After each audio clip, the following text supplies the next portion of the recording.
I think we will start because I'm sure there are a few more who are coming in, and till we can do the introductions till they come, and then that will help us. Good afternoon to all of you. Let me welcome our chief guest today, Dr. Anil Jasingha, who is the Secretary Minister of Environment. Then we have our Vice President, Mr. Hennayaka Bandara, who is also Vice President of CMA, plus also the Vice President of SAFA. We have our keynote speaker today, Dr. Nuwan Gunratna, and our council member, Mr. Ruchira Pereira, members of the Council of CMA Sri Lanka, our members, invitees, ladies and gentlemen. Let me welcome you to the CMA Sri Lanka webinar on environmental management accounting for corporate sustainability.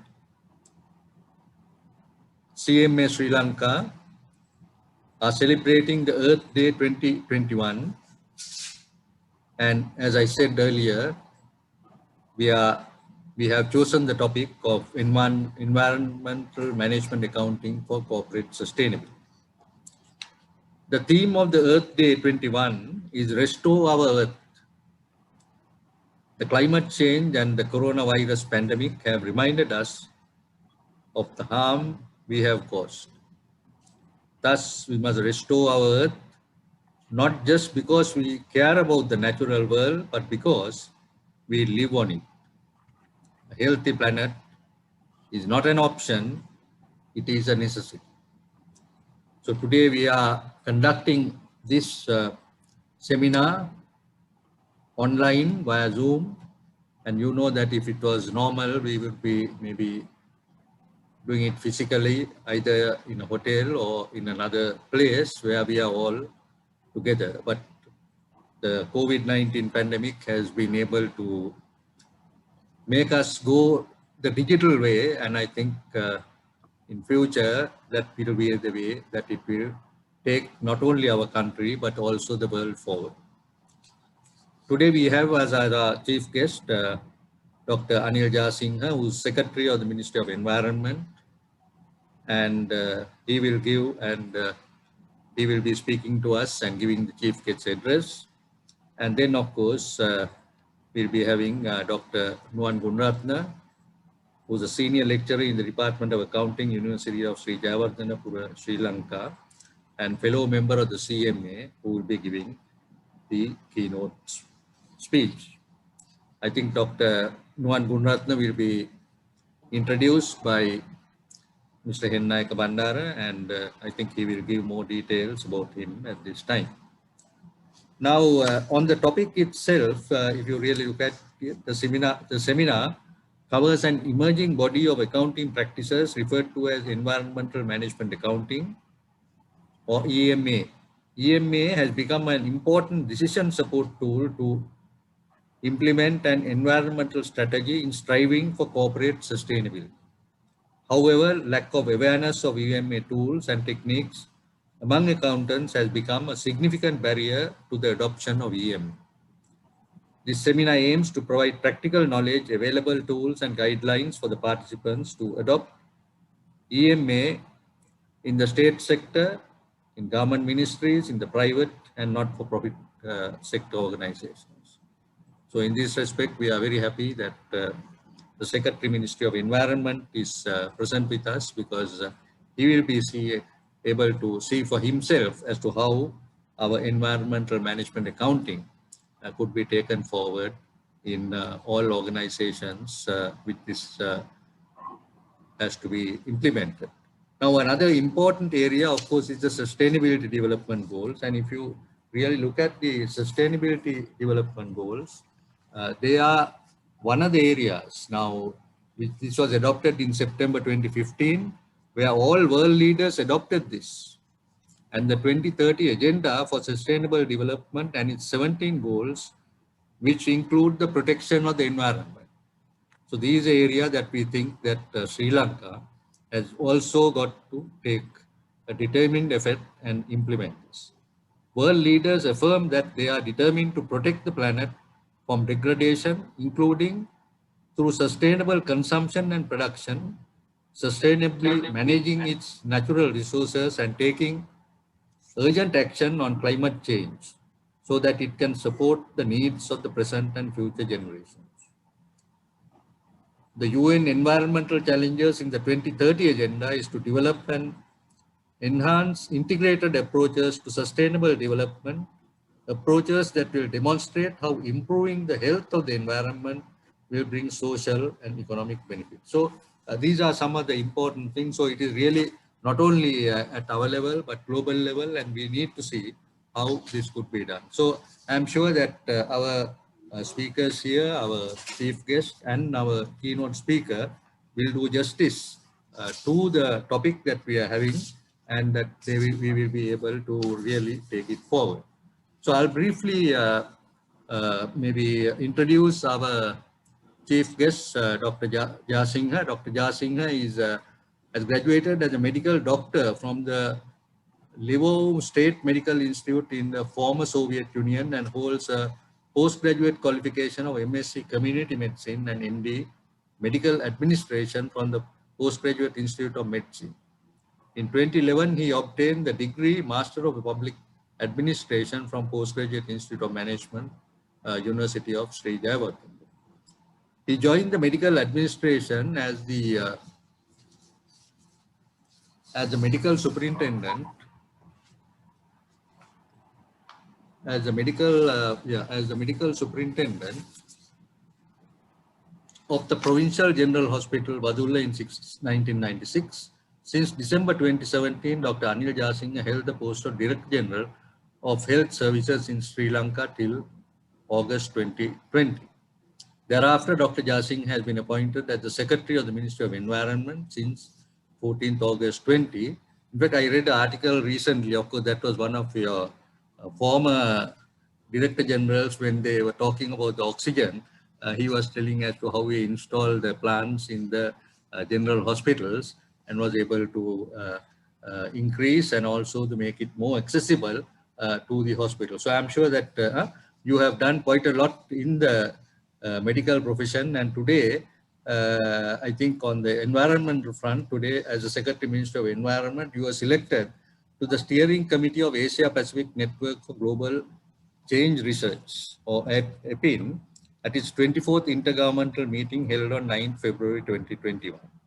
He was also appointed the Vice Chair of the Steering Committee. And of course, you will be serving in this post for 2 years. So we are very fortunate that you are here, because we are not talking only of the environment, but also the COVID-affected environment, which I am sure that you are very conversant, and as a medical professional, and we from the management accountings as a professional appreciate very much your acceptance of our invitations to come and speak, because we are very proud that professionals are heading organizations, and that they will be able to really provide the professional approach in this. But we would have been much more happier if you were in the same profession that you were there, because you would have been able to play a major role. But certainly, these are things that we have to take on the stride, and I'm sure that you will be there very soon, and that would take place because of the great effort, the work that you have done, and I'm sure that the same sort of work that you will be doing in the Environment Ministry. And with this introduction, may I invite Dr. Anil Jasingha to make his address. Thank you very much, Professor, for those kind words. The President, Certified Management Accountants of Sri Lanka, Professor Lakshman R. Watavala. Of course, I have heard of you, I think, from late 80s, if not before that. And then I'm glad to see you today. The Vice President, Office Bearers, and members of CMA, Dr. Nuwan Gunaratne, we're going to be the keynote speaker today. Ladies and gentlemen, first and foremost, let me thank the Institute of Certified Management Accountants of Sri Lanka.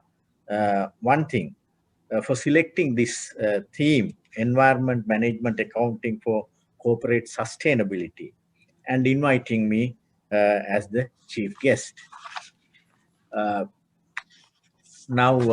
as we experience now, the Earth is undergoing a critical time under the pressure of prevailing pandemic. We need to look for healthy and more resilient ecosystems. Under the mandate vested with our ministry, we implement programs and actions that sustain ecosystem services based without depriving the economic growth. Both conservation objectives and development objectives are coupled for making development more sustainable. Surakimuganga National Environment Conservation Program and measures to minimize plastic pollution are some of our flagship programs. I shall elaborate a bit further on one such national program we are involved by now. As you are accountants by profession, I may be of interest for you too. It may be of interest you too. As you all know, national income accounts are conventionally calculated without paying much attention to the contributions of ecosystem services into the economy. Most of the ecosystem services, due to their public good nature, not valued in the market. We don't know the value of an earthworm or a butterfly who provides significant supporting ecosystem services to maintain healthy and resilient ecosystem. We often ignore their services. We may achieve a higher economic growth degrading countries' ecosystem services base, such as polluting streams, depleting the forest cover, and degrading land. But at the end of the day, our natural capital is depleted and degraded, causing the country to spend excessive amounts of money to address environmental and health-related problems. In order to address this issue, environment economists have introduced a concept called green accounting. In green accounting, we work to integrate ecosystem services values into national accounts. This is an evolving subject and methodologies are being developed to estimate ecosystem service valuation so that their economic significance will be respected and reflected in countries' national accounts. Department of Census and Statistics is primarily mandated with this task, while the technical support will be provided by the Ministry of Environment. The green GDP reflects the contribution of ecosystem services into country. The higher the green GDP means its share in the economy is higher. By comparing the green GDP value over the years, we can assess how sustainable we are. After all, with this green accounting, we will have decision-making platform to manipulate sectors' economic performance towards more environmentally friendly outcomes.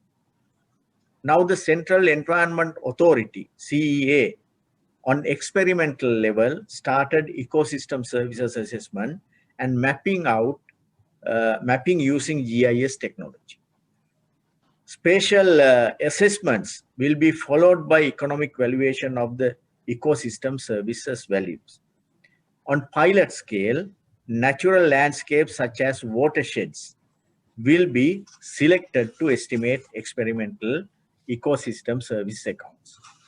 I believe that you may have heard of His Excellency President's recent cabinet decision. The cabinet paper titles towards a green socio-economic pattern with sustainable solution to climate change.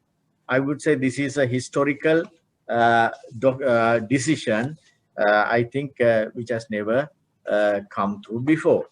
And there are about 20 items where the 90% of are related to environment or really environment. And I would like to point your attention to 4.16, which says expansion of statistical information system for calculating environmental development accounting for national products and services. So I'm sure you would understand the importance that the government has placed on green accounting in time to come.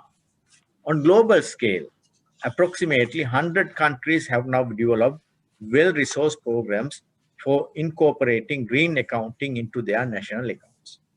In our region, Bhutan, Malaysia, and the Philippines have already developed their programs. Bangladesh, India, and Pakistan also have ongoing programs. Most important feature on experimental ecosystem services accounting is that its values can be downscaled into the bottom level. That means individual and household level. Then we have more opportunity for environmental planning by using appropriate measures to manipulate individual human behavior for environmentally beneficial outcomes. At this juncture, I must mention about green financing, which is diverting financial flows for investing ecosystems. For example, restoring degraded ecosystems, eco-friendly alternative product promotion. Green financing and green accounting, I would say, they have a symbiotic relationship. They make rich each other. And then also, I would like to mention that the green procurement is already being embedded into procurement procedures in Sri Lanka. So once again, with those few words, let me wish the deliberations to be successful, and I wish you good evening, and I thank all of you, Professor Watavala, and the rest of all of you. Thank you. Thank you very much, Dr. Anil Jasinghe, for that very, very valuable address that you made. Because really you showed the sort of importance of the accounting provision, really the management accounting provision, because we are really looking both at the financial terms and the non-financial terms. And our environmental management accounting book, where Dr. Nuwan Gunaratne is the author, was put out in 2014, and we are very happy that we'll now be able to take it forward, and a lot of education and training is required. Then you also mentioned about the natural capital. Now we promote the idea of what is called integrated reporting. Now in the integrated reporting, there are 6 capitals. One main capital is the natural capital. So this time, since you have also brought this up, the importance of it, the importance of the green accounting, and also the even green financing, green procurement, which you have spoken of, we thought that we will include maybe in our competition one maybe award on the natural capital, which I think that you will also certainly support, and also that about the green GDP that you are talking. Now that's very, very essential, because most of these green items are really going unnoticed. So that's what we are from the management accounting profession, with the support of the Dr. Nuwan and the others, we are now having a separate research area on this to ensure that this could be done, and certainly that we will be able to assist your ministry in this regard, and that you could certainly look upon us to give any sort of assistance that is required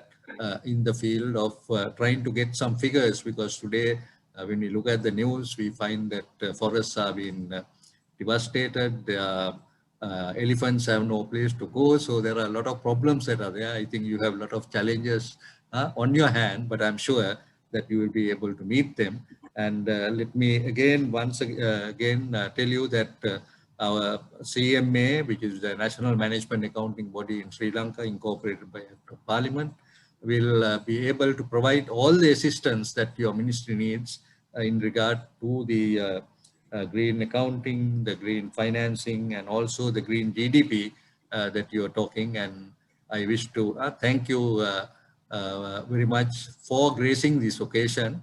And I know that you are very busy, but certainly that you have taken this time to come. And it was a good relationship that we have created between the Ministry of Environment and the Management Accounting Profession, which I am sure will help us in the future. Thank you very much and wish you all the very best. Thank you, Doctor. I think I know that you are busy, but if you can stay for a few minutes just to maybe listen to Dr. Nuwan, that will be good. Yeah. I will listen to him. Right. So maybe now I will invite our Vice President and Vice President of SAFA, Mr. Hennayaka Bandara, who also knows Dr. Nuwan very well and has been working very closely in these areas to introduce Dr. Nuwan. Thank you, President, Professor Lakshman Arwatawala. Dr. Anil Jayasinghe, ladies and gentlemen, it gives me an immense pleasure to introduce Dr. Nuwan Gunratne, who is a senior lecturer in the Department of Accounting, University of Sijavadanapura, and a fellow member of our own institute. He is a renowned speaker on sustainability accounting and reporting, and also on integrated reporting. He spearheaded the launch of environmental management accounting guidelines for Sri Lankan enterprises with CMA Sri Lanka in 2014. One is also a committee member of the Environmental and Sustainability Management Accounting Network, Asia Pacific, and country representative of Sri Lanka chapter. Dr. Nuwan has helped us in the past in numerous ways as one of the key resource persons to conduct various CPD programs. Dr. Nuwan's presentation will mainly cover an environmental management accounting, which has become an important decision support tool to implement an environmental strategy in striving for corporate sustainability. Please welcome Dr. Nuwan Gunratne. Thank you. So let me. Okay. Dr. Nuwan. Sorry, 1 minute. Yes, I think the share screen. Let me. Yes, of course. Yeah. Right now it's fine. All right. Okay. Thank you. That's good.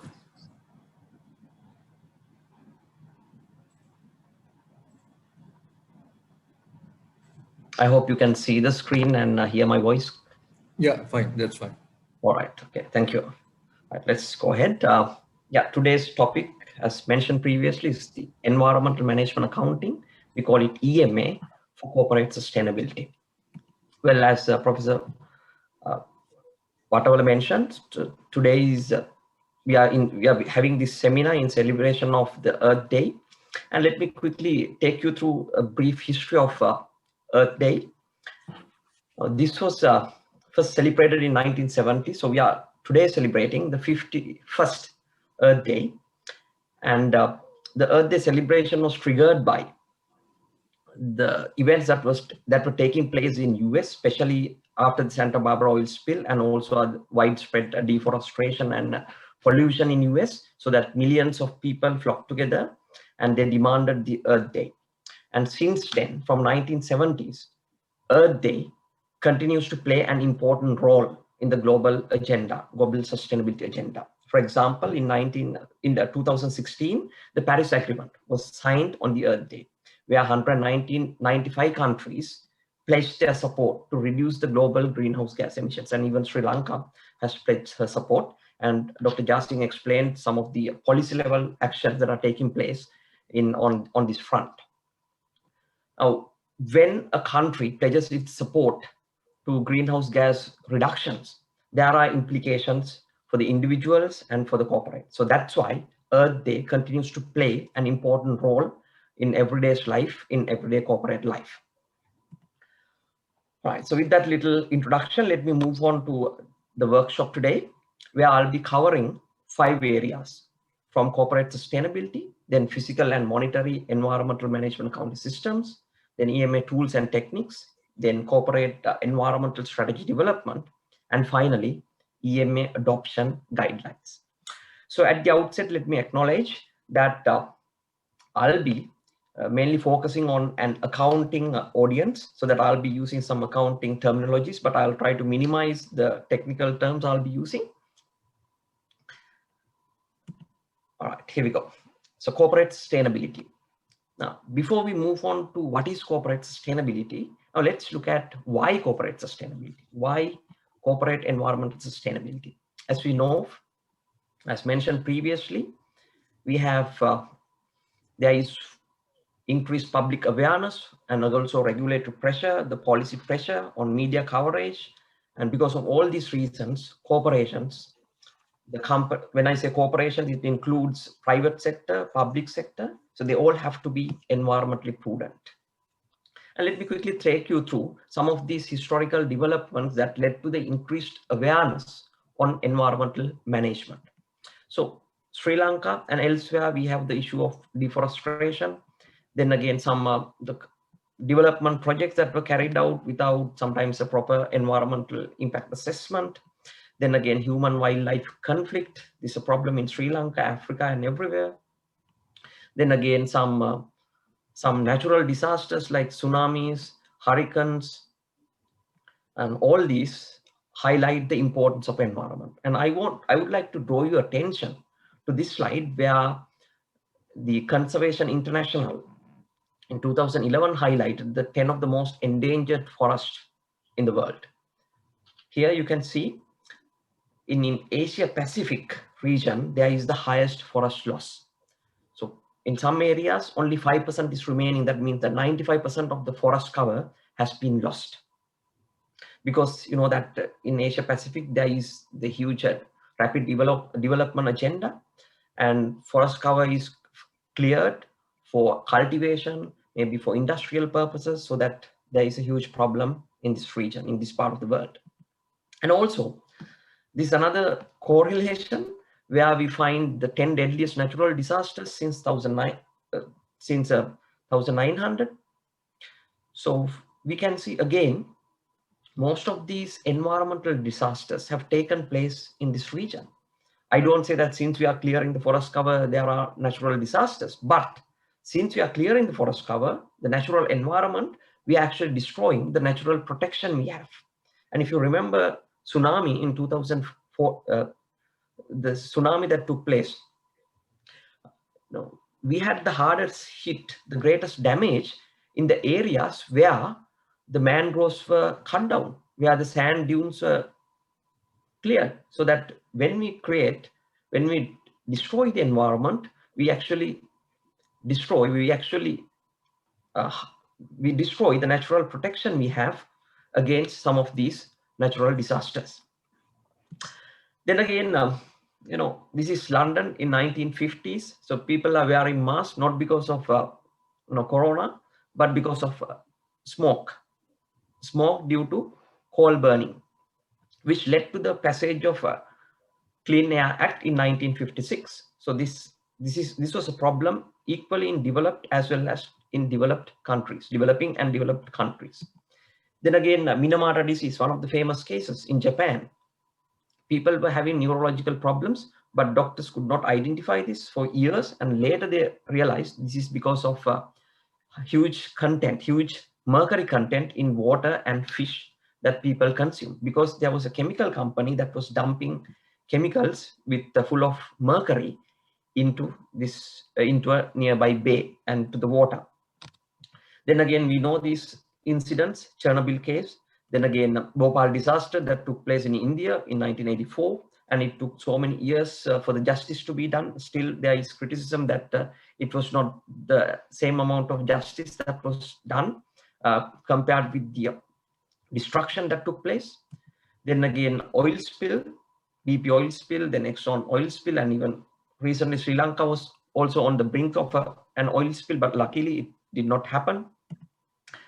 Then again, here in Australia, bushfires. So New South Wales state was badly devastated due to the bushfires, and in the next month there were floods. So this is the situation. So you have bushfires in 1 month, then the following month we have floods. So this is the situation because of the global warming and climate change. There are so many unpredictable, and even COVID situation, so many unpredictable incidents are taking place.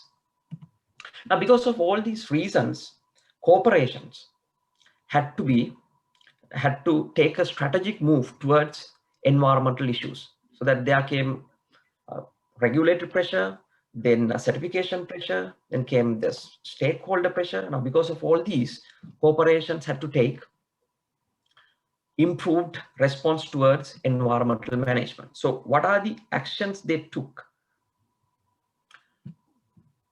for corporate greening? Now, remember, this is corporate greening, not corporate greenwashing. So corporate greenwashing is where you take some actions, or you just use it as a propaganda mechanism without having real or actual implementation practices. But corporate greening is where you take a serious action towards conserving energy, water, and other resources, then minimize the waste management, so maximize the waste management practices, conserving biodiversity, solid waste management, which is again a huge problem in Sri Lanka. Then again, maximize the use of environmental friendly materials, then especially stakeholder engagement. So when corporations take these actions, then they had a question: is there a business case? Because most of the time corporations are driven by the profit motive. Then they had to ask the question: now, is there a business case? Is there an economic rationale for sustainability or taking environmental management actions? Well, there are two thoughts. There are two contradictory views. One is the negative gains view, and the other one is the positive gains view. So let's look at it quickly to understand this phenomena, which will provide the basis for us to go forward. Well, the negative gains view suggests that when you take the environmental protective measures, your economic success will come down, which is given on this axis. So higher the environmental protective actions you take, lower the economic success you have. So this has been the traditional view, the negative gains view. But later, researchers and the corporations provided evidence of there is even a positive gain. You can see, you can increase the environmental protection, at the same time you can obtain economic success. This is the positive gains view. And also you can see, you can even shift the frontier where you can have enormous potential to get the positive gains. So the challenge here is how to get this positive gains. And also one thing I wanted to highlight, that you can see the curve here is having a decreasing slope. So that means net marginal benefits from environmental protection will decrease where you pick up the low-hanging fruits. Tap is broken, you fix it. There is a machine that is not energy efficient, you replace it, so that you can get the low-hanging fruits very easily. But sooner or later, the environmental benefits will tend to decrease. So the managerial challenge is how to get these positive gains. Remember, even though you practice environmental management practices, you won't automatically get these positive gains. So it's a challenge for the management to obtain a business case through sustainability. And the vital question is, how are we going to do this? And that is what we are going to discuss today. How to gain positive gains through your environmental management activities, so that it will benefit the environment and it will contribute towards sustainable development goals as well. Well, moving on to corporate sustainability. Now, what is corporate sustainability? Now, corporate sustainability or corporate sustainable development, rather, corporate sustainable development or corporate sustainable management is the process where you reduce the negative impacts and increase the positive impacts on 3 Ps. What are these 3 Ps? Profit, planet, and people. We call it environment, society, and the economy. So that it is a management process where you try to reduce the negative impacts and you increase the positive impacts. So that corporate sustainability is the desired outcome of corporate sustainable development or corporate sustainable management. So it's like integrated thinking and integrated management. So integrated reporting. So you have the integrated thinking, which is the process, and integrated reporting or integrated management is your outcome. So similarly, we have corporate sustainable management and the outcome is corporate sustainability. Then if you want to achieve or if you want to go for corporate sustainability, you need to operationalize, you need to take actions, you need to implement some practices. And that is where environmental management accounting or sustainability management accounting will play a key role in supporting corporate sustainability. And that's why we have the topic environmental management accounting for corporate sustainability. Well, as we all know, sustainability is built on these 3 pillars: social pillar, environmental pillar, and the economic pillar. But in today's presentation, I'll be specifically focusing on the environmental and the economic pillar. But once you add the social pillar, it becomes sustainability.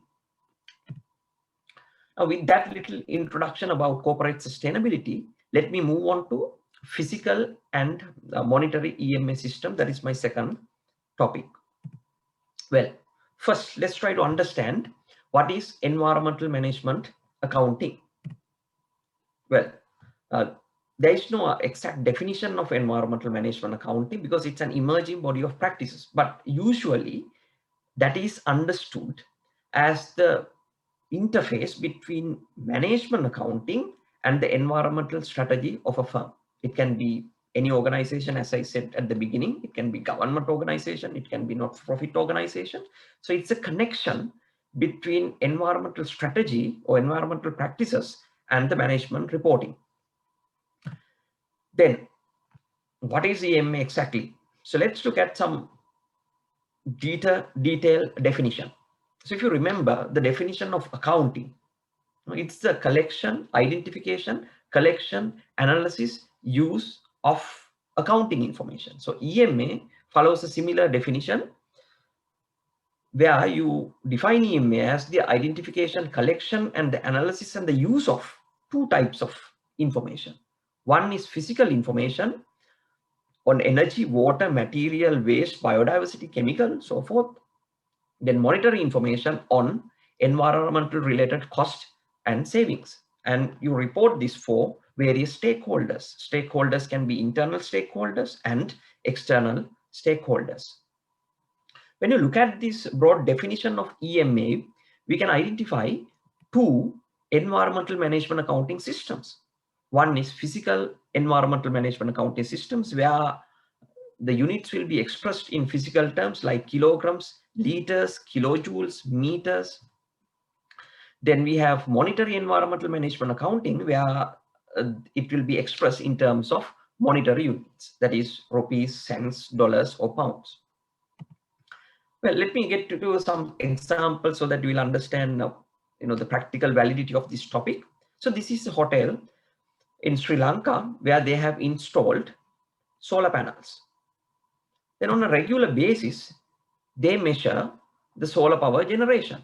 So meter 1, meter 2, on a regular basis, they calculate or they monitor the electricity units generated. So what is this? This is physical environmental management accounting information expressed in energy units. And when you have these energy units, you can get the electricity rate and identify the monetary information, the amount of energy saved through these solar panels. And you can use it for various purposes. You can report this in your sustainability reports, or you can use this for decision making. You can use it for investment appraisal. So likewise, there can be various uses of EMA information. Then let me come to another important aspect, that is the dimensions of EMA information. So EMA information has 3 dimensions. One is the time frame. So it can provide information about past, present, and future. And it can provide information about short-term and long-term aspects. And also it will provide information about ad hoc. It will provide information for ad hoc and routine users.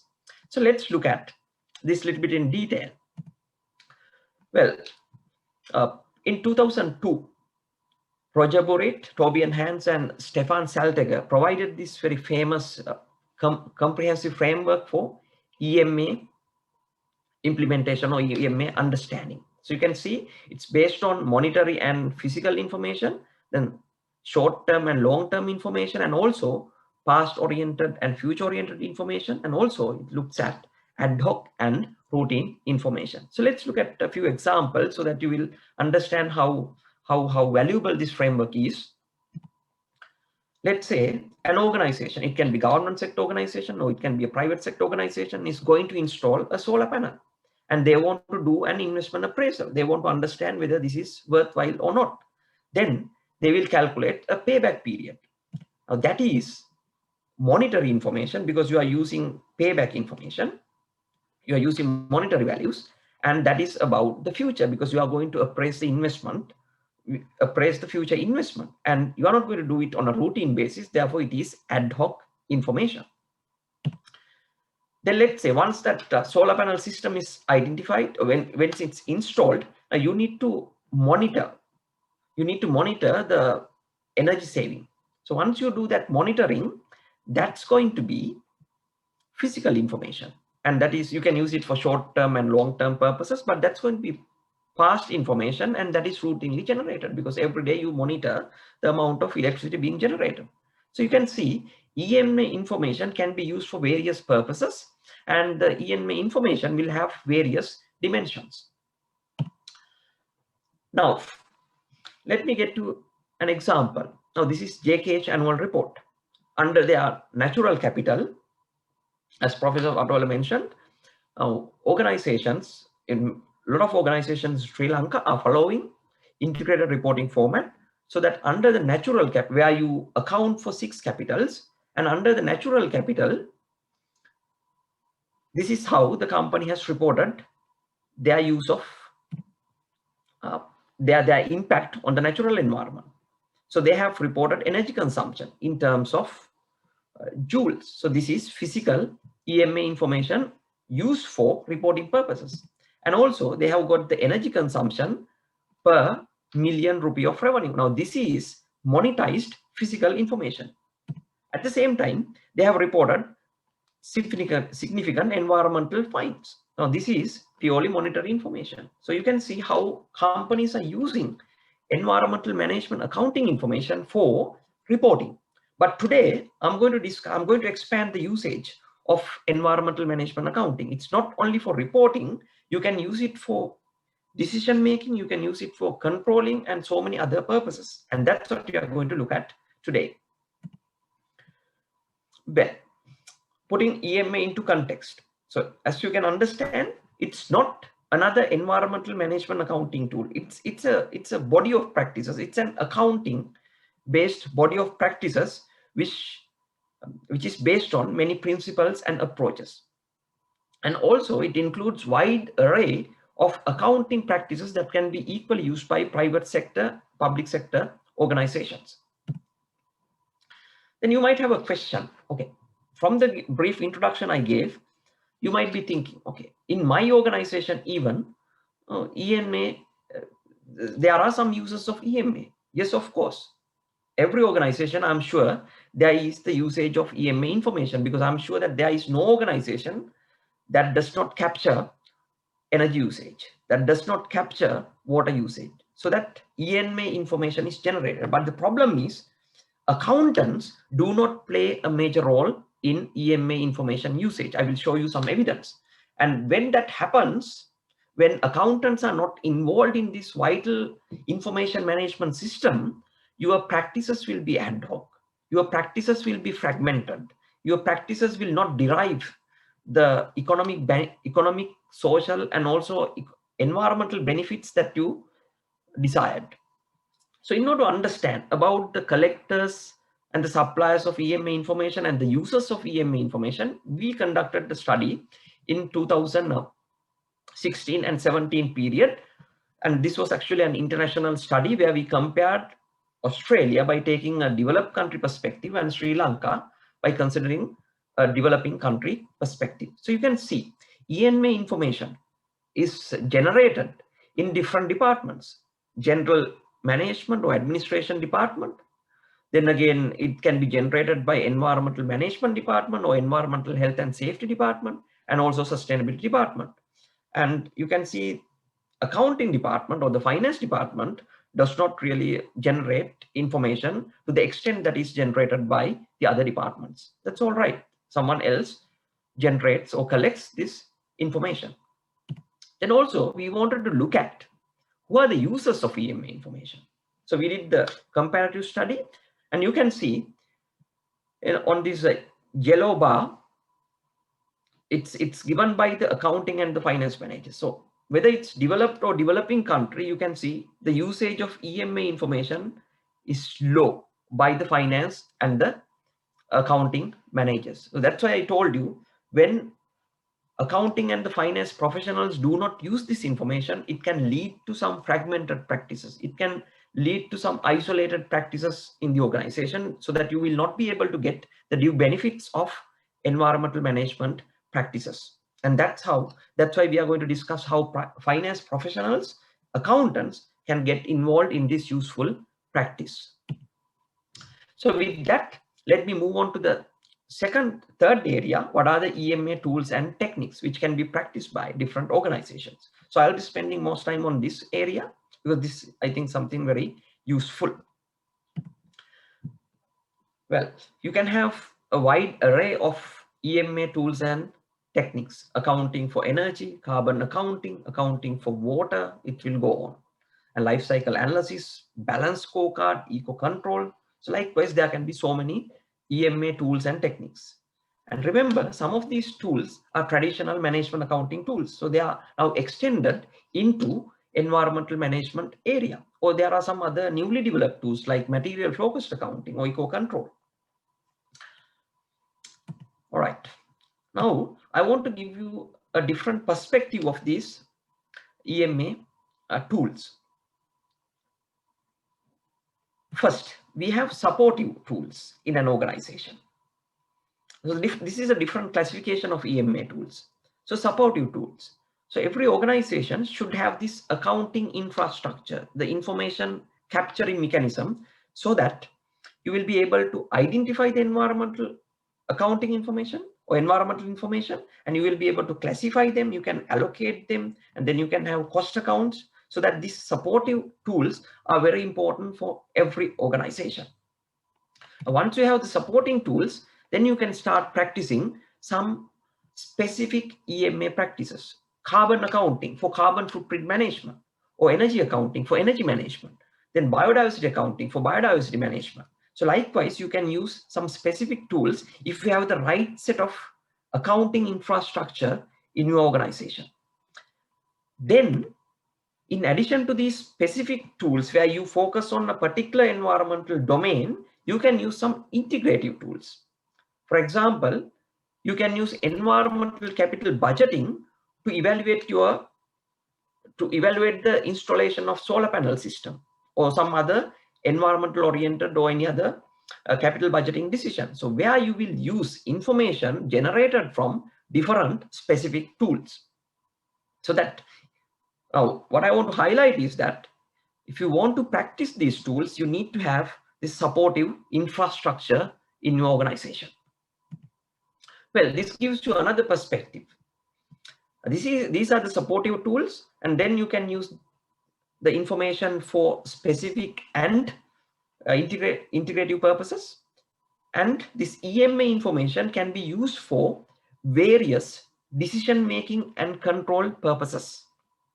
For example, you can use EMA information for cost and efficiency improvements, cost volume profit analysis, then long-term decision-making, short-term decision-making. So they are all decision-making situations. Then you can use EMA information for control and stewardship purposes. That's budget preparation. Then again, setting KPIs, variance analysis, and also external reporting like sustainability reporting and integrated reporting. So that reporting aspect of environmental information is just one aspect, but before that, there are so many other uses that for which you can use EMA information for decision making and control within an organization. Then let me quickly take you through some of these practices to give you some idea. So accounting for energy, water, waste.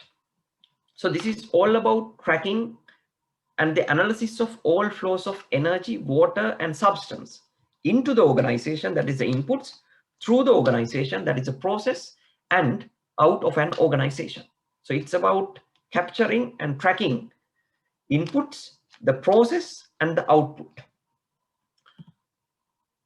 For example, as I said, energy accounting will support your energy management practices of an organization. So energy management practices will be designed to reduce the energy cost and also to reduce the carbon dioxide emissions. Then you will have many sub-programs in energy management. So analysis of historical data, carrying out an energy audit, then engineering analysis and personal training. So what I want to highlight is that look at this. Energy management is not simply up to the engineers. So there is a greater role that the accountants can play in using the information. Especially, I'm sure that since Dr. Jasing is here, so in the public sector, there is huge potential for the management of energy if we have the correct set of tools and the techniques, and then you can save millions of public funds. Then, so how do you really practice energy management? How do you have energy accounting? Well, you can start with an energy audit. So energy audit will reveal you your current energy consumption patterns in your building, your division or machine or so forth. And once you carry out an energy audit, so this, remember, this will be carried out by the experts in the field. So they will do the energy audit for you, but as accountants, as finance professionals, you can utilize that information. That energy audit will highlight the heat map. What are the units? What are the divisions? What are the machines that are consuming high amount of energy? And energy consumption analysis, then you can identify the wastage, leakages, and also they will provide you recommendations. So if you have an energy audit, you can start utilizing that information.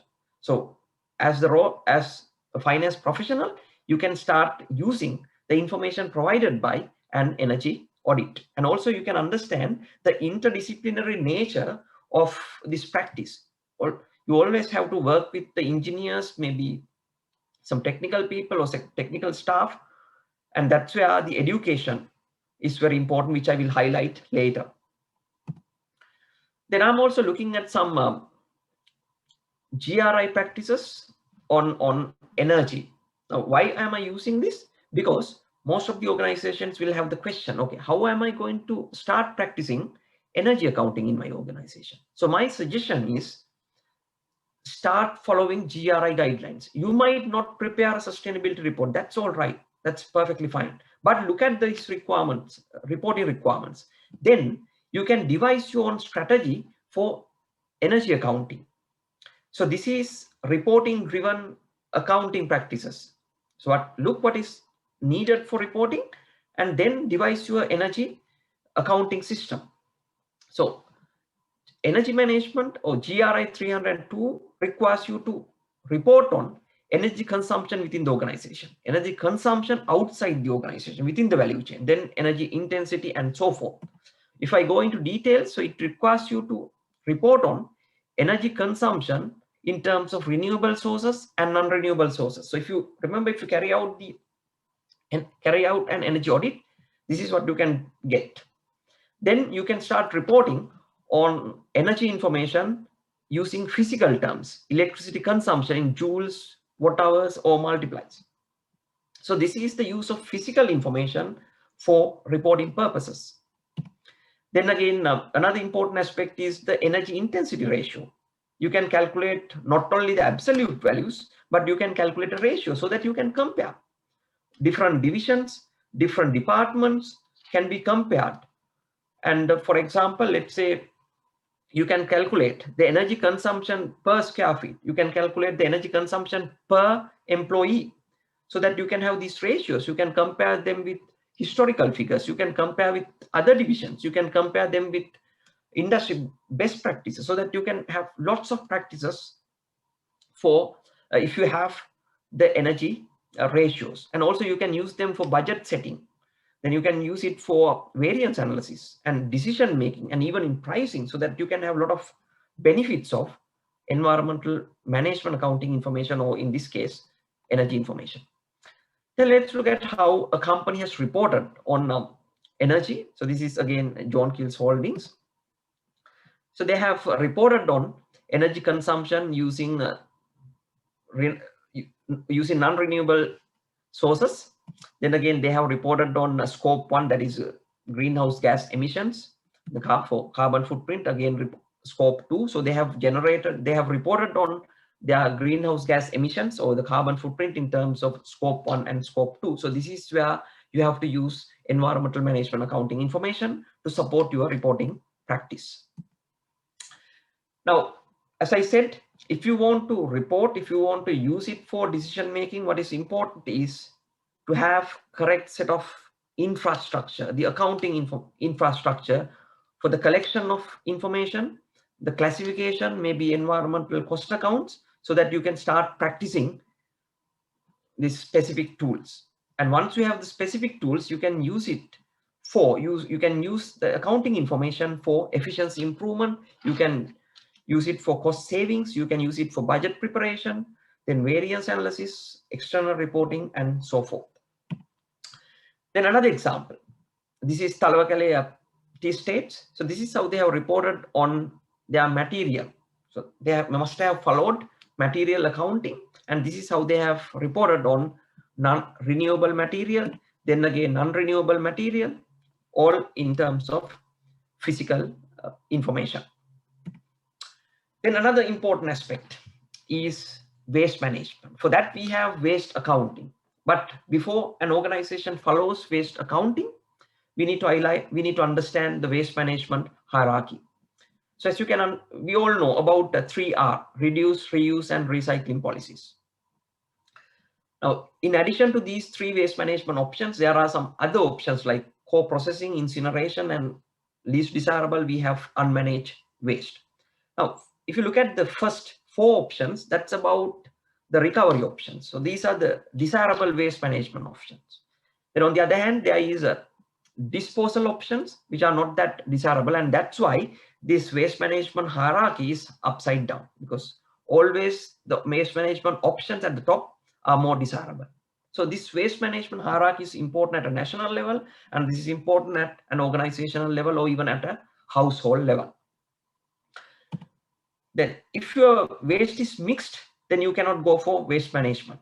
So this is one of the biggest problems in Sri Lanka, mixed waste, because especially when you analyze the waste, there is a huge percentage of putrescible waste, that is decayable waste or green waste, which will decay in a few days or few hours. Then if that waste is mixed with other waste, then you cannot go for recycling, you cannot go for recovery options. That becomes a problem. So let me share with you one example how an organization in Sri Lanka, this is a hotel in Sri Lanka, this is how they manage their waste. So they follow one golden principle, that is waste separation at the point of origin. So this is how this hotel separates waste when they are cleaning the guest rooms. So they are collecting waste into different bags. So you can see the color code here, and they are collecting waste at the point of, they're separating waste at the point of origin. Then you can go for other practices. Then if you want to follow waste management in your organization, how you can do this? Well, again, use a waste audit. What is a waste audit? So it's a formal structured process to identify different waste amounts, that is waste quantities, and also waste streams. Then you can go for a waste management program. So this is equally applicable in the private sector or even in the public sector. So these are the steps of a waste audit. This can be done. You don't need the support of the experts, but you can do this in-house. But what I want to highlight is that without information, you cannot go for a waste management program in your organization. So that's why you need to use the information management properly to support your environmental management practices. Now, let me share with you one example where we started training our students in a public university, University of Sri Jawardenapura, on how to conduct a waste audit. So this was a project funded by, supported by a Cleaner Production Center and also some other international organizations. We started training our students on carrying out a waste audit. So they were given waste bags and they started carrying out waste separation, and they came up with the options for waste management. So this is in your organization, even you can do this. So this is about stakeholder engagement to find out solutions for your sustainability problems. And thereafter, we conducted the same waste audit for canteen waste, and thereafter waste management program was planned. Now, if you carry out a waste audit, you will identify different types of waste being generated in your organization and what happens to these waste, whether they are recycled, reused, or are they sent to landfill. So what is important is to have the proper information to devise your waste management program. Next is another technique is material flow cost accounting. Now this is the only standard, this is the only accounting technique where you have an ISO standard. So that means this is a very structured accounting tool. Let me give you the basics. This is nothing less. This is about process costing. My accountants, my colleagues, accountants would know that in process accounting or process costing, we have input materials to an organization, then we have output.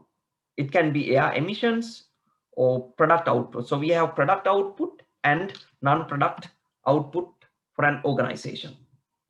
So this is the material inputs, then this is the product output, non-product output. If I talk in terms of process costing or process accounting, these are your inputs, and this is your good production, and this is your normal loss or abnormal loss. But the difference here in material focused accounting is that you value your non-product output using full cost. But in process accounting, we don't value it, but here we value it using full cost because there are some reasons to that. Now, let me quickly share with you an example. With the support of students, we conducted a material focused accounting exercise in a garment factory in Sri Lanka. So where we first developed a process flow. So there are three processes: cutting section or cutting division, then sewing section and finishing section.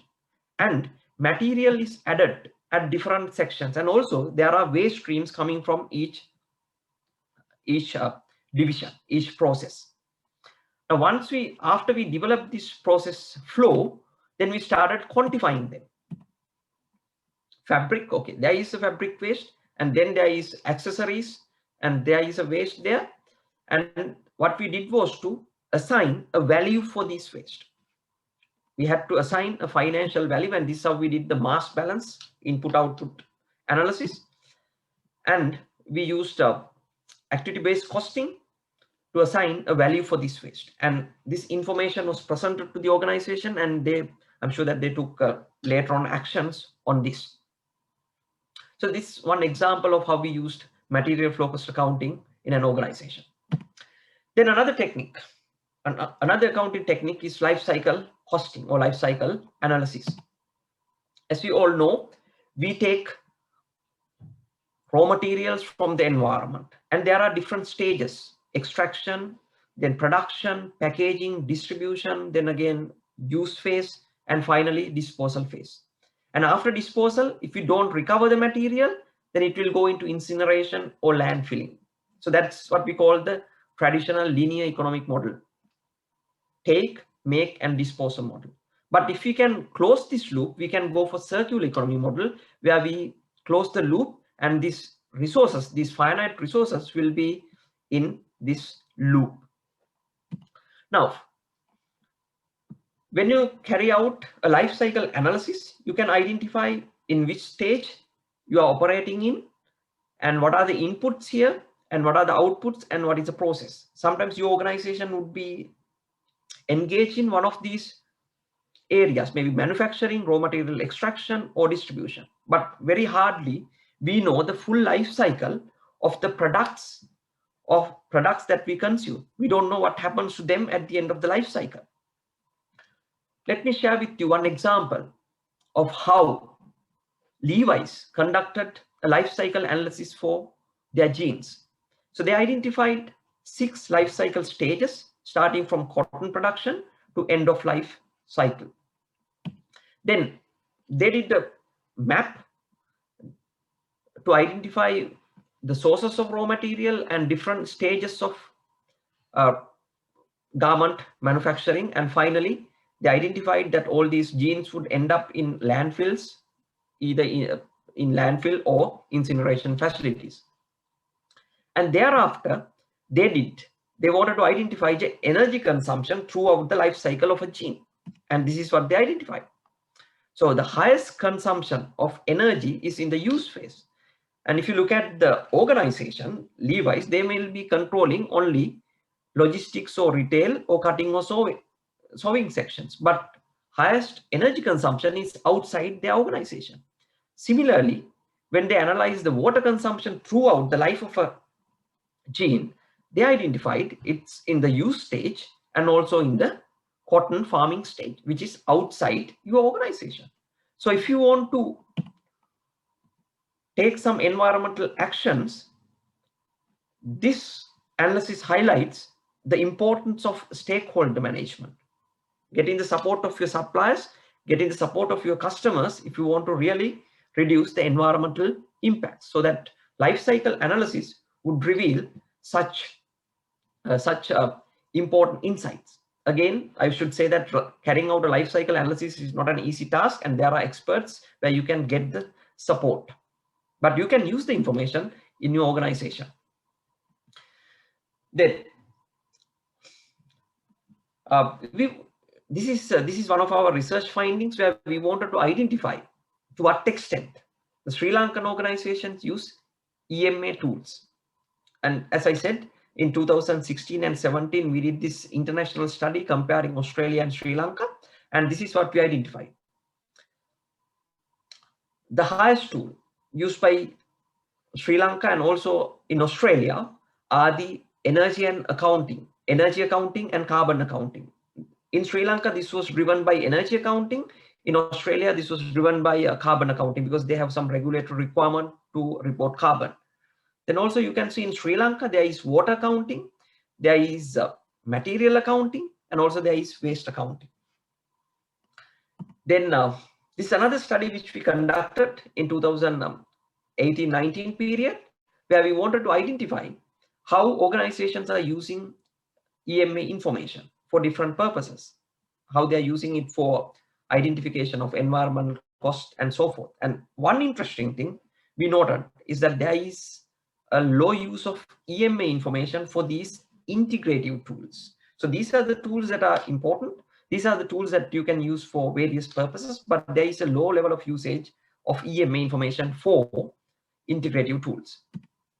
And also, we wanted to identify how organizations are using EMA information for various uses, decision-making and control purposes. And what we identified is that there is a high level of use of EMA information for cost and efficiency improvement decisions and also for budget preparation. When we dig into details, we realize this is mainly because of energy accounting and material accounting. As we all know that energy accounting is a costly affair in Sri Lanka. Energy is very costly, so that there is greater cost visibility, so that organizations are very keen on managing energy cost and material cost. Well, with that, I'm moving on to my last aspect, that is corporate environmental strategy development and EMA adoption. Now, let me come to another important aspect. You would have seen that in some organizations, there are some advanced environmental management practices, but in some other organizations, they are just fulfilling the regulatory requirement. Now that is where an important concept comes into play. That is environmental strategy development. We call this environmental strategy maturity. So what it implies is that organizations will mature over time. They will mature into advanced stages of environmental management. So that some organizations are in compliance stage, some are in the second stage, and some are in different stages. So this is like, maturity staging. Then in the first stage, organizations will follow environmental management practices due to the compliance pressure. It can be regulatory pressure, it can be certification pressure, and there is a reactive approach. When organizations get into this reactive approach, and if they follow the correct tools and techniques, they will move into the second stage where they realize a business case for sustainability, which I explained previously. They start getting the positive gains of sustainability management practices. Then there are some organizations who will capitalize on this, and they will try to develop their business model based on environmental management. We know that there are some green hotels in Sri Lanka, and their business model is based on environmental sustainability. Well, as I said, no organization will move into environmental integration stage, the advanced stage, overnight, and it won't happen automatically. And you need a unique set of systems, practices, and also vision to drive your organization into environmental integration. So if you are an organization in the compliance stage, most likely you will be focusing on key environmental management aspects like energy, and you will get few stakeholder support like your engineers, and also you will be practicing energy accounting. So that in a compliance stage, your environmental management as well as environmental management accounting practices will be limited. But when you move on to the integration stage, the advanced level, you will have comprehensive coverage of environmental aspects, and also you will have most of the stakeholder management, and environmental management will be a part of your daily management processes. And that's where we say that you have holistic EMA adoption, or EMA or environmental adoption. But this won't happen automatically. You need to have support. You need to have internal support, and you need to have external support. So what are the internal supporting mechanisms? You need to have the progressive organization culture, and you need to have supportive top management support. And as I said, you need to have information capturing system, and you need to have staff who are aware of sustainability, who are dedicated staff or person who is responsible for this. So those are the internal supporting mechanisms. And at the same time, organizations can be driven by the external pressure. The regulatory pressure, regulations or certifications can drive organizations to follow environmental management practices like environmental protection license. So if there are some requirements, advanced requirements in environmental protection license, it can be a driver for the organizations to adopt some environmental management accounting practices and environmental management practices. At the same time, organizations follow environmental management or accounting practices due to normative pressure like this. So there are a lot of workshops, professional development activities, so that organizations follow environmental management practices. At the same time, organizations follow these practices due to bandwagon effect. You just try to mimic the other organizations. That's all right, because you are doing something good for the environment in the end. Then by following these practices, you can ensure that you are complying with the regulations or certifications or internal standards, and also you can strengthen your competitive position, and also you can improve your eco efficiency. You can improve your resource utilization, which will contribute to sustainable consumption and production, SDG 12. Then let me quickly share with you 2 examples of how you can use EMA information for different purposes. So these are some case studies. This is one example where a hotel installed a solar panel. Now, if you look at the traditional investment appraisal mechanisms, these projects would not go ahead, because the payback period can be 8 years, maybe 6 years, so that your normal cutoff payback period is 2 years, so that the project would not go ahead. But this particular organization has an extended payback period for green projects. So they allow extended payback periods for the green projects. Then they are using this information for other purposes, such as strengthening their competitive position. They are using a green book to communicate with your customers, and then you position your organization as a green hotel, because you know that there are some benefits which you cannot quantify, so that you are using EMA information to strengthen your green position, so that there will be customers who will be coming because you are a sustainable organization, you are a green organization, and you are communicating the right information, you are communicating the credible information. And another example is EMA usage in the food waste management in the garment sector.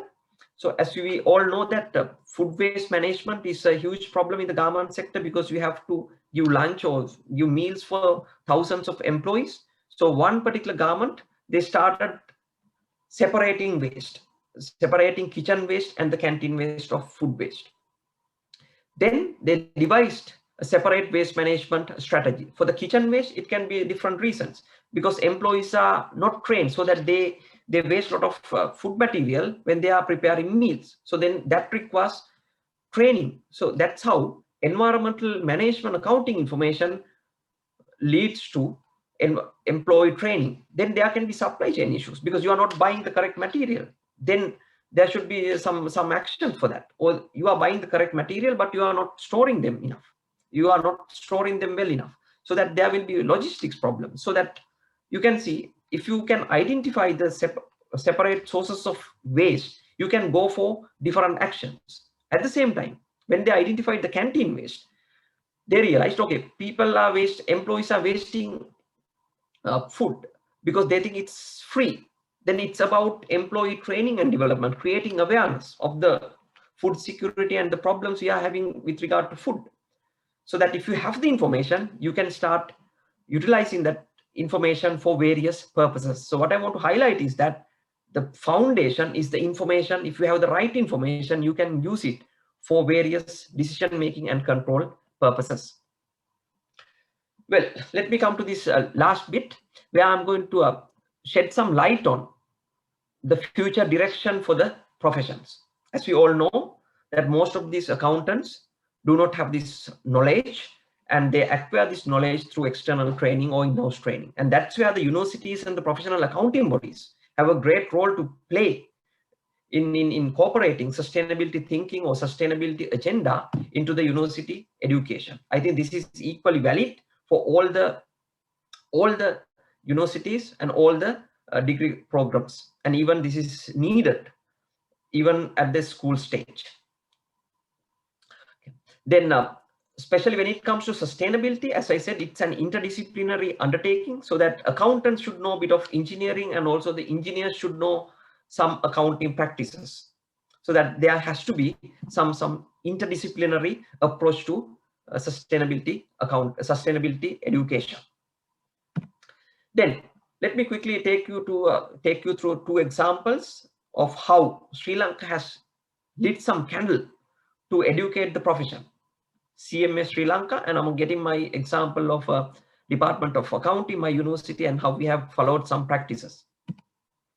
Well, CMA Sri Lanka, as Professor Watavala mentioned, CMA Sri Lanka is the first local professional accounting body to introduce sustainability management accounting into their syllabus in 2012. And their new syllabus, there is a heavy dosage of sustainability accounting and sustainability reporting, including integrated reporting.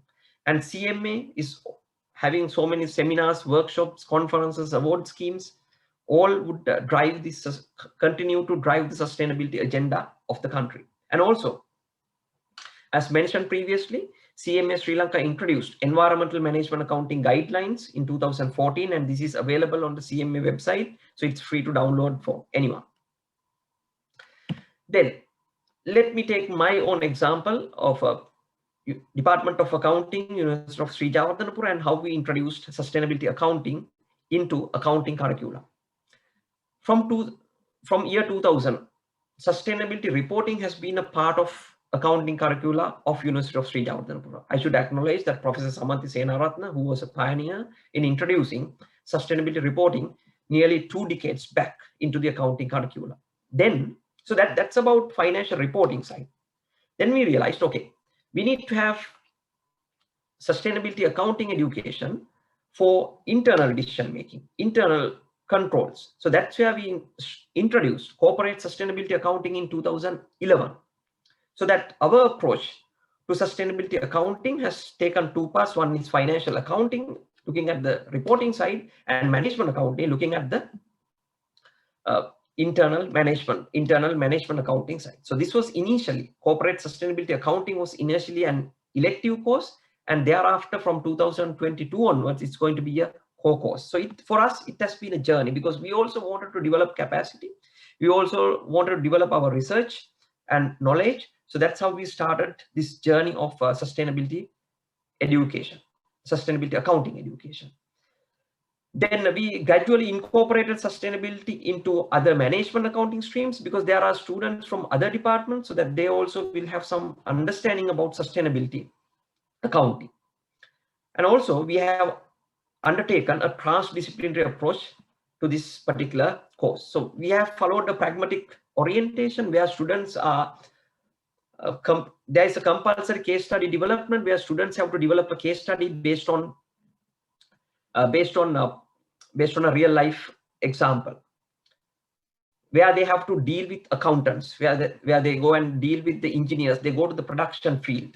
And also we have made compulsory field visits, guest lectures, group discussions, all oriented towards practical applications of sustainability accounting education, sustainability accounting. And also we have followed an interdisciplinary focus.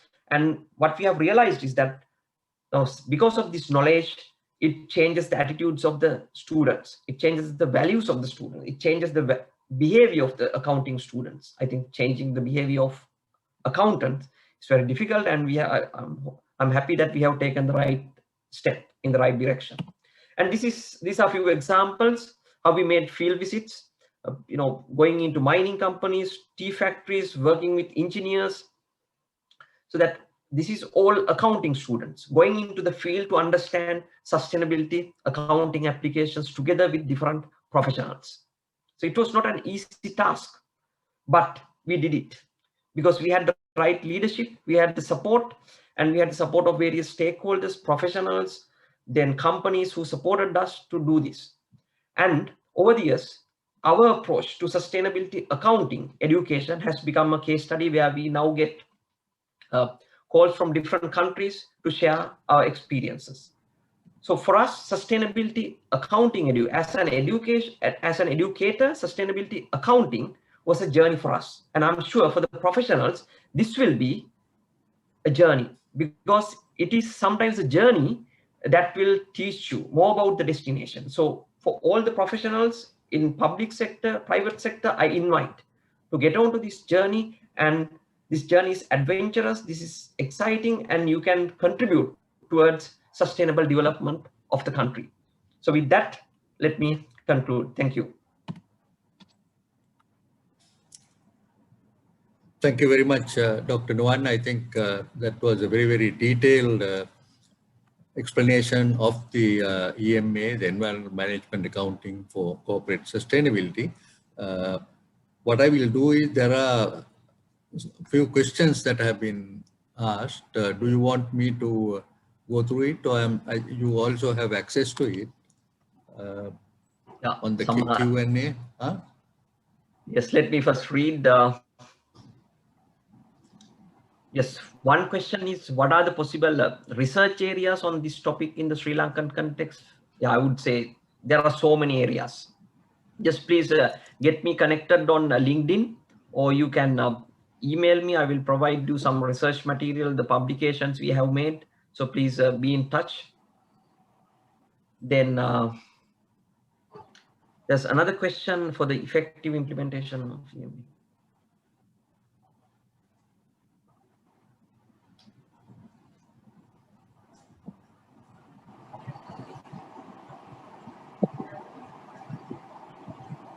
I think that is mainly for the SME sector, I think. Yes, of course. I think now since Dr. Jasing is here, I just like to highlight this fact because SME sector represents nearly 90% of the corporation or the businesses. So that when you look at their total impact, there's a huge environmental impact being created by the SME sector.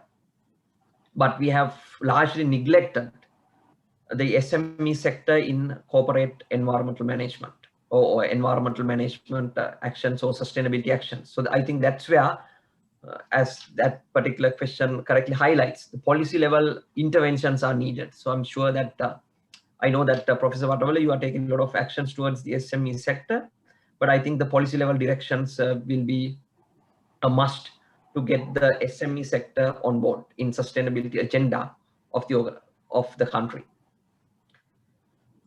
Okay, right. Maybe we go to the next one. Yes. That's Yes, I think recordings will be shared. Please follow the YouTube channel of CMA. You will have the recordings being uploaded very soon. Yes. Yeah, we'll do that. We'll do that. Yeah, with your approval. that later.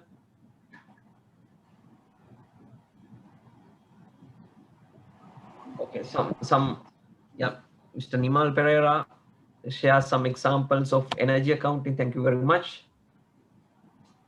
Yes, I think there's enormous potential for energy management in the public sector. Then another question is, according to the resource principle, nothing called waste, all are resources. Yes, exactly, because if you can utilize that resource, yes, you can close the loop, and then you can get you can use them for, you can go for a circular economic model.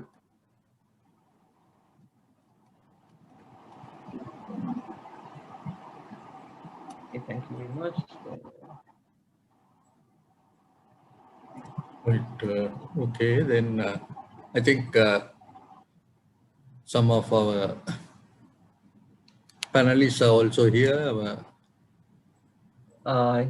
Yes, there are a few questions. So in the best interest of time, what I suggest is that if you have more specific questions, please get in touch. Then I can provide you some specific. Yes. Dr. Nuwan, I am Ruchira. Yes, Ruchira. Yes, Mr. Ruchira. Yes, tell me. Dr. Nuwan, please tell me whether there's a material difference between inflow-outflow analysis and material flow cost accounting. We teach these two concepts as two different ways of accounting.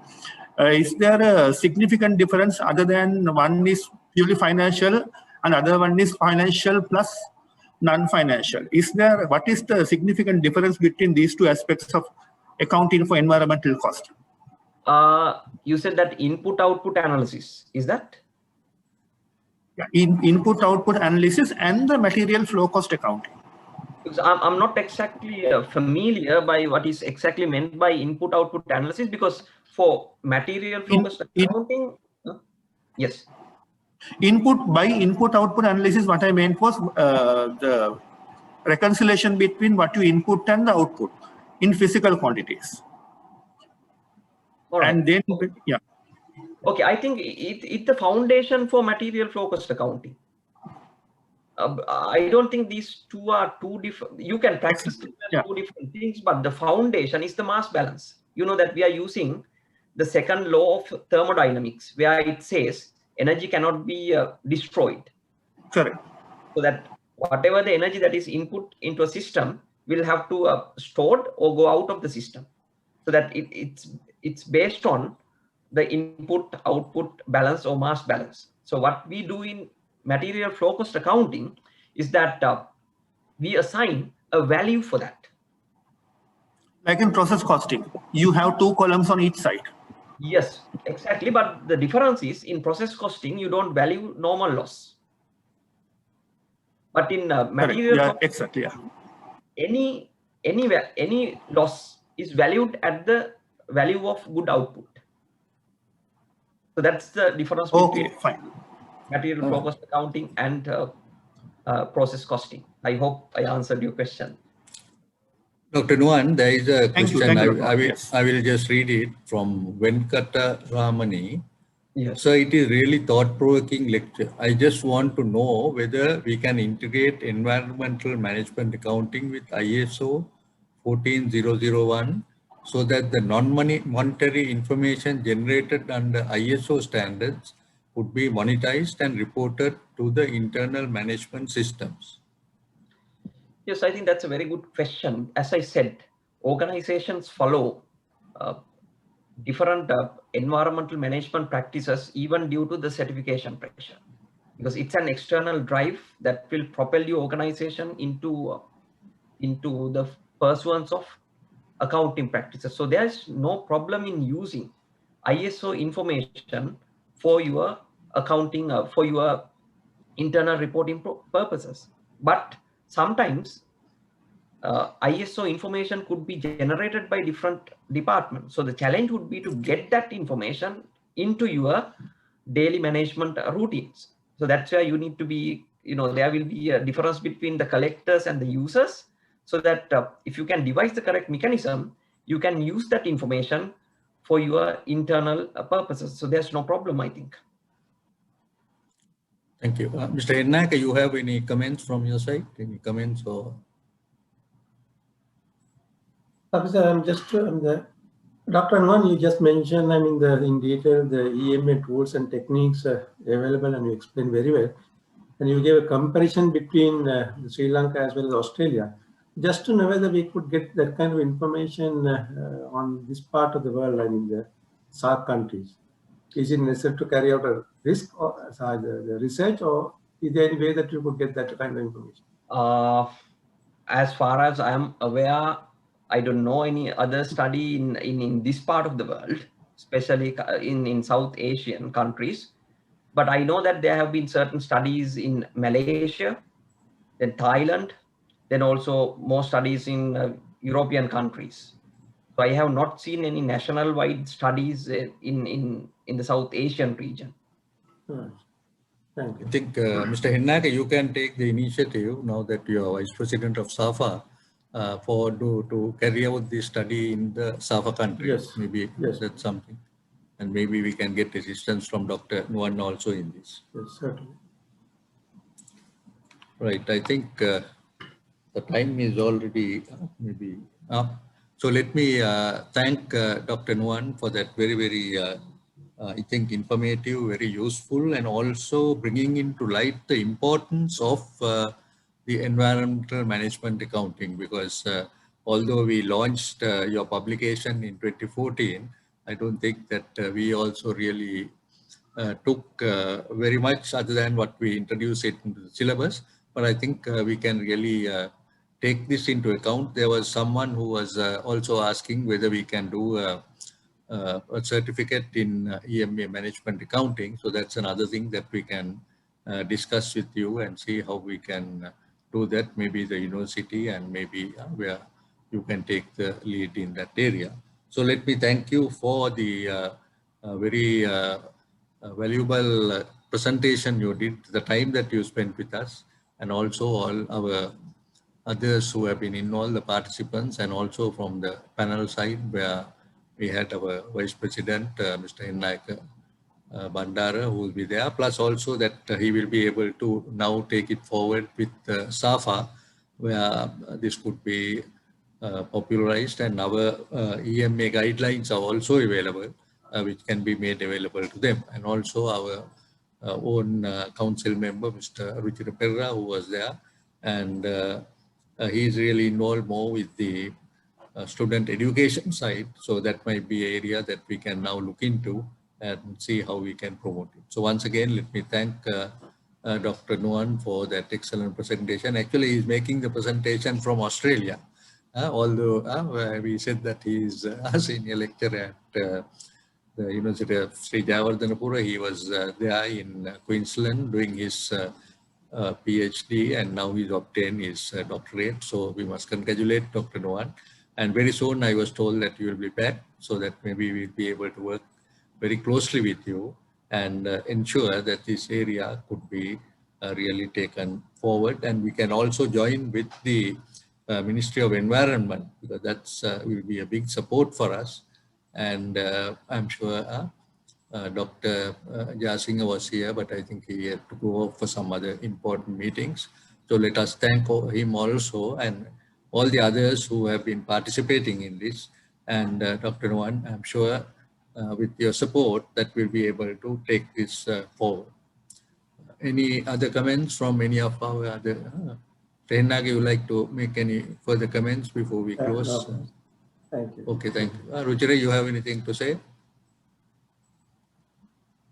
No, Professor, no, it was an excellent presentation. Thank you, Dr. Nuwan, and also other panelists. So thank you, Dr. Nuwan. Any last comments that you would like to make before we close up? No, not from my side. Thank you very much.